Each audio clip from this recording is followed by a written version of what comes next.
Hi, today we're going to discuss the worked example for standing waves. In this case we will consider a pipe which is half open and is filled with air and has a length L. Now, we're going to calculate what kind of frequencies are supported by this pipe when we blow on it.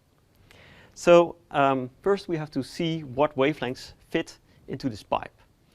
Now, on the one hand side, it's closed, and the other hand, it's open.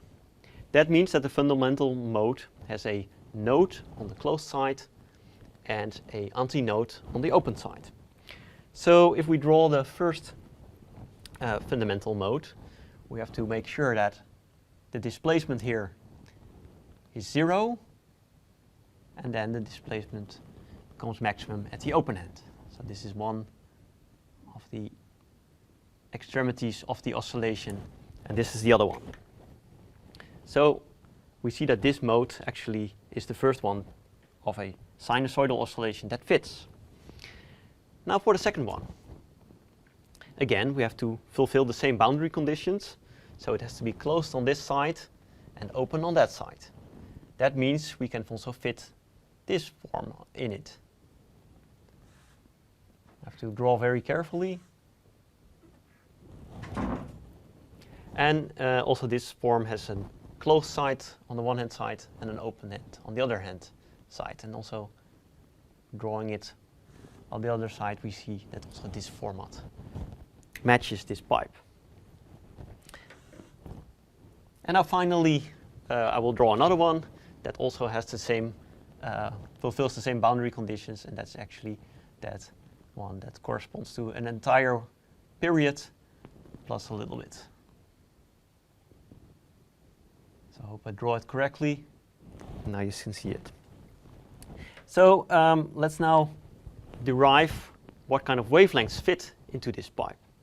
So the first one, that's the fundamental one. There we have a wavelength of a quarter of the length of the pipe that fits in that. So we can set that lambda for the first one is equal to L/4. The second one, we see that in that case we have 3/4 of a wavelength that fit into the pipe. So we see that lambda is 3L/4. And for the third one, we see actually that we have one full period. So there we have one wavelength that fits plus a quarter, which means that we have 5L/4. And of course, we can continue until infinite. So if we now want to make a general rule, we can say that lambda is equal to L times 2n minus 1 divided by 4 if n is equal to 1, 2, 3, etc. Where n is the mode number. So n is 1, we call the fundamental mode. Okay, so with the given wavelengths, we can now calculate the frequency of every mode. And for that, we use the relation omega is k times v. So the oscillation frequency is equal to the wave number times the speed. Now, we can further write that as 2 pi times the frequency. This frequency is in hertz. Omega is in radians per second. Is equal to 2 pi over lambda times v. Okay, then we combine that and find that F is equal to V, and V for a gas we know is equal to square root gamma kb T over m, and then we divide by the wavelength. All right, and then again we now substitute our expression for the wavelength, and then we find that this is equal to L times 2n minus 1 divided by 4 times the square root of kb t, and we then shouldn't forget the gamma and the m.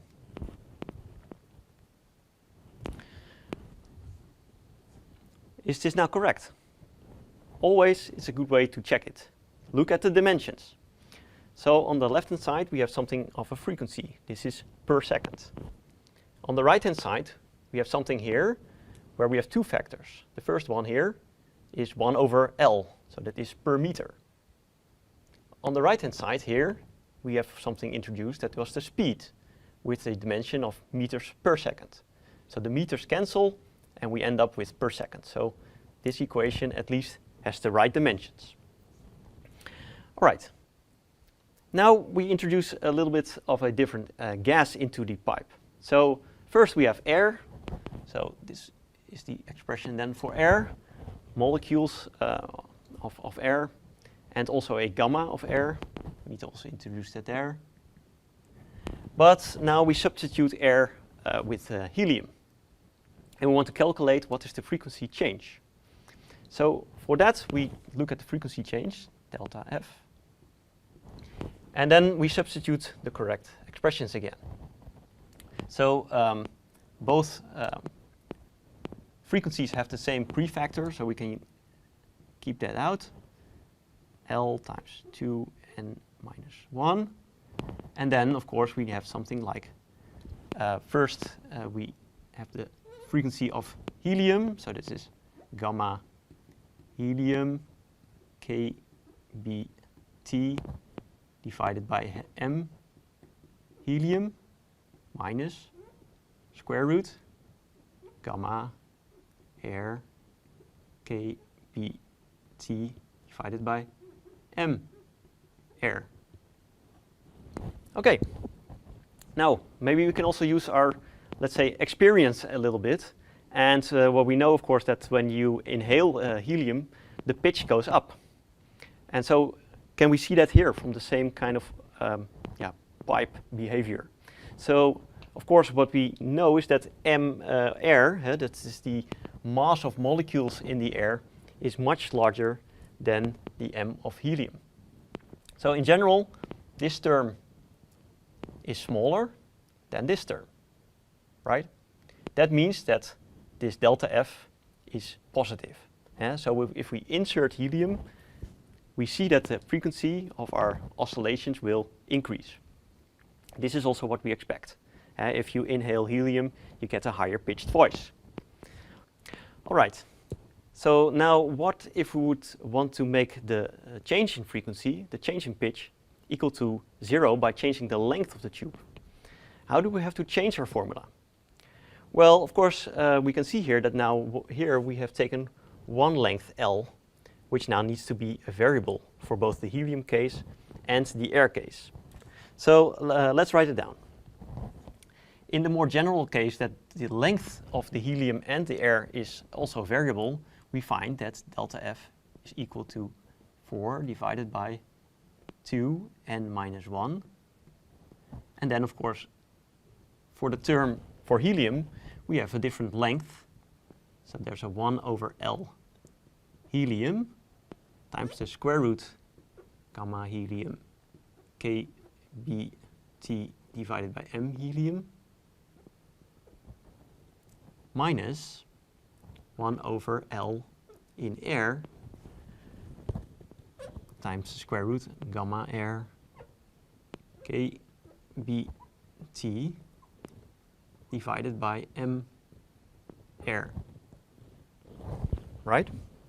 And so now if we want to change the length L of the helium pipe as such that we want to make the change of frequency delta F equal to 0, we have to equate this equal to 0.